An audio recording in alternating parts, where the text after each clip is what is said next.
This is public opinion, chapter 10, but from here on out, I gotta do SparkNotes version. I wish I could go into detail on each of these. Maybe at some point this weekend, I'll go back and, starting with chapter 10, really dig into each of them. But now I'm just gonna pull out some of the big thoughts.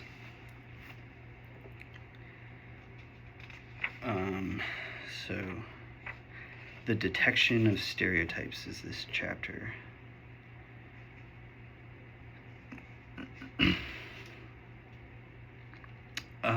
So in this chapter, it talked about during World War I, the French were really fixated on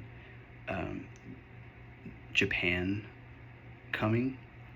And so the idea was that the war was being fought on two fronts, the Eastern and Western fronts of Europe.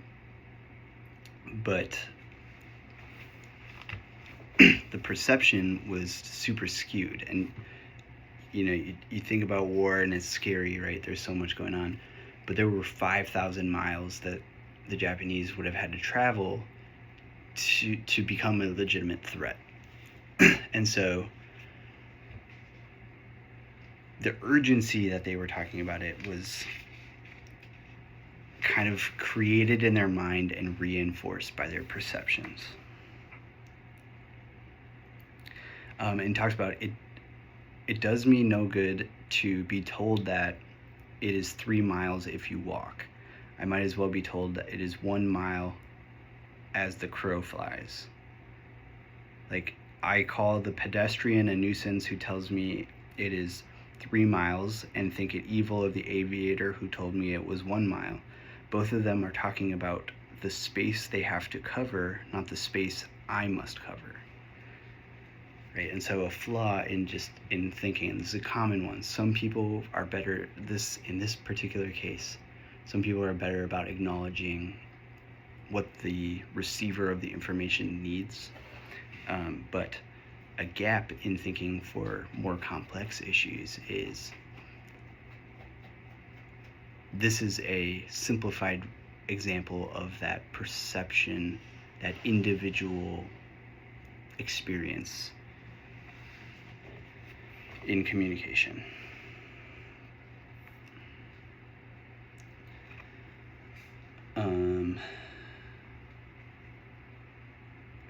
And so this chapter was very interesting, right? And it's about recognizing stereotypes. Space and time represent huge stereotype warning signs. We're not good at accounting for space and time. So some decisions have to be made on the basis of what will happen in the next 2 hours, others on what will happen in a week, a month, a season, a decade, and when the children have grown up, or their children's children. Right? An important part of wisdom is the ability to distinguish the time conception that properly belongs to the thing at hand. A true scale of values has a very acute sense of relative time. This is huge. So you think about, this is great for political conversations. Environmental catastrophe. We keep kicking the can down the road on handling that issue and being more proactive in acting in a way that will reduce the effects of that, and yada yada. Stealth taxes on the future, right? Having this, like, I need it now mentality that requires taxation of people who aren't born yet. That was sort of the idea behind the rights of future generations.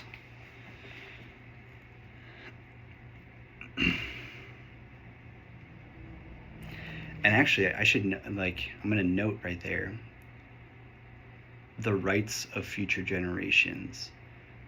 Look into that. That's a real thing. And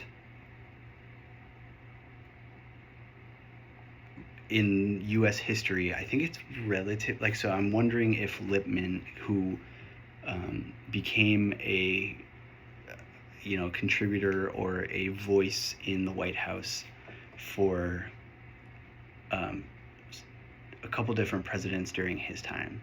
So I wonder if his impact on those presidents resulted in that rights to future generations.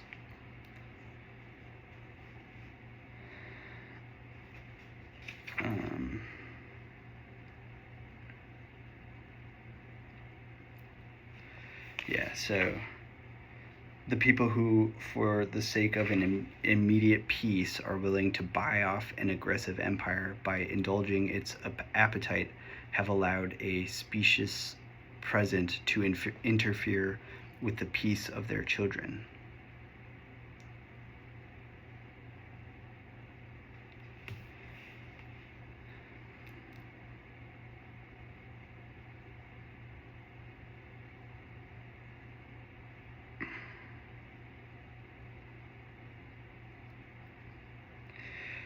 Yeah, and then a great so we talk about posterity. All future generations of people is posterity, right? And this relative time aspect. So let us imagine a contract between a city and a trolley car company. The company says that it will not invest its capital unless it is granted a monopoly of the main highway for 99 years. In the minds of men who make that demand, 99 years is so long as to mean forever. That's an entire lifetime, right? But suppose there is a reason to think that then it is a most unwise contract to make, for you are virtually condemning a future generation to inferior transportation, assuming that something better comes. Right? No city official and no company official has a sense of real time when he talks about 99 years. That's an entire life. Like that's a life. And so this made me think of the J.P. Morgan monopoly on Chicago parking meters, which was like a 75-year contract. Same exact situation, right? And happened, 70 years after he talked about this. It's just crazy. So an entire generation is going to have to live with that consequence. They're going to have to feel the pains of parking here on top of the other issues, but I digress.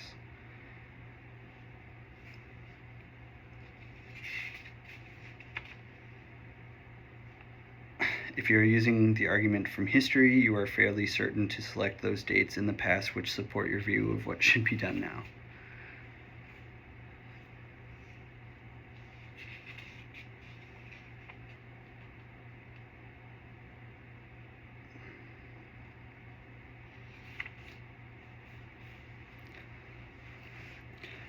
And then he talks about certain communities have reached a stage of development where their independence can be provisionally recognized, subject to advice and assistance, until such a time as they are able to stand alone. So then I was thinking, that part made me think of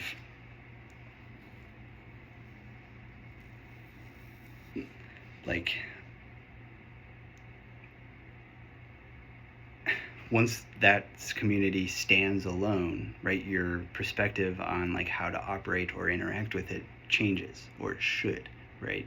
But if that's not clear, as is in the example that I was trying to make with the progress across the US, the mindset of progress, mechanical progress, is like that.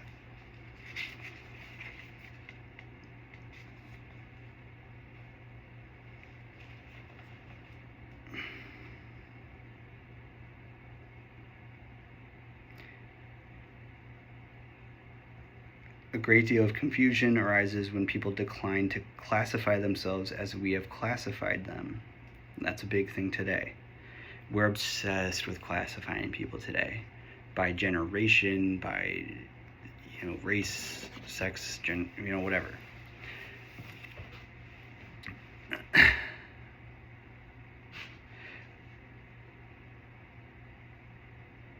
which creates stereotypes, and you can't help but identify anybody who fits a weird description in that stereotype.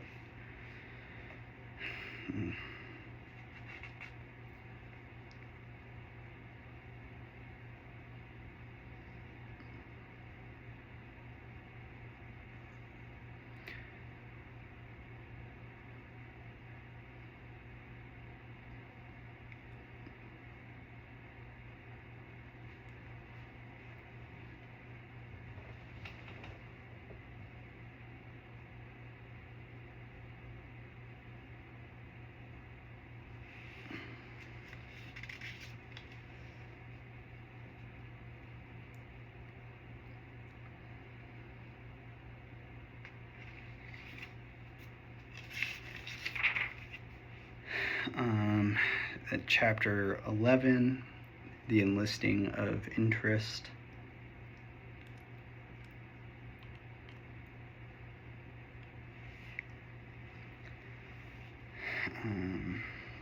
The deepest of all stereotypes is the human stereotype, which imputes human nature to inanimate or collective things.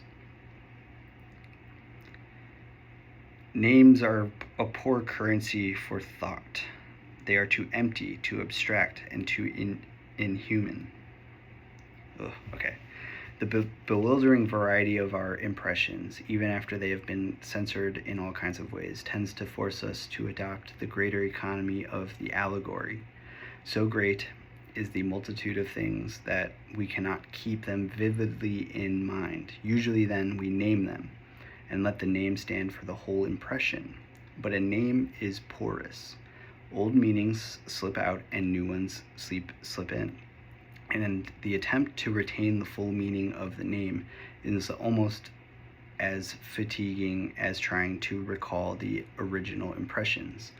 Yet names are a poor currency for thought. They are too empty, too abstract, and too inhuman. So we begin to see the name through some personal stereotype, to read into it, finally to see it in the incarnation of some human quality. I noted here Feynman. And I'm actually starting to understand the value of his approach to learning. And what is that? The blank Newtonian method of thought. Like, once you name it, the name is reductive. The name represents the entirety of this whole thing. So like a dog does not accurately describe what Arthur is. Even like a white German Shepherd doesn't totally accurately represent that. That's a poor example, but by the naming of things, we have certain stereotypes around the name. It's easier to generalize them rather than to look at the functions, how they operate, or things like that. So it's interesting, and sort of the argument made by Lippmann, and of course by Feynman too, is don't concern yourself with the name. And first of all, it's a great way to learn stuff, because you learn deeply to the core the truthful part of what you need to learn, rather than the idea of it. So it's a bottom-up approach, and it's described later on as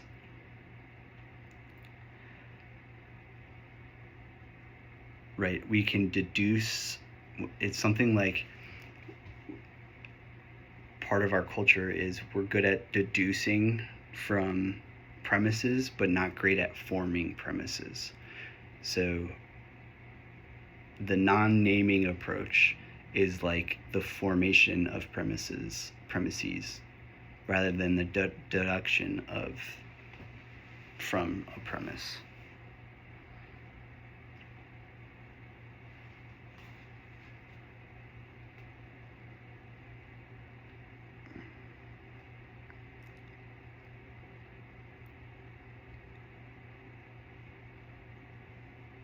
Um,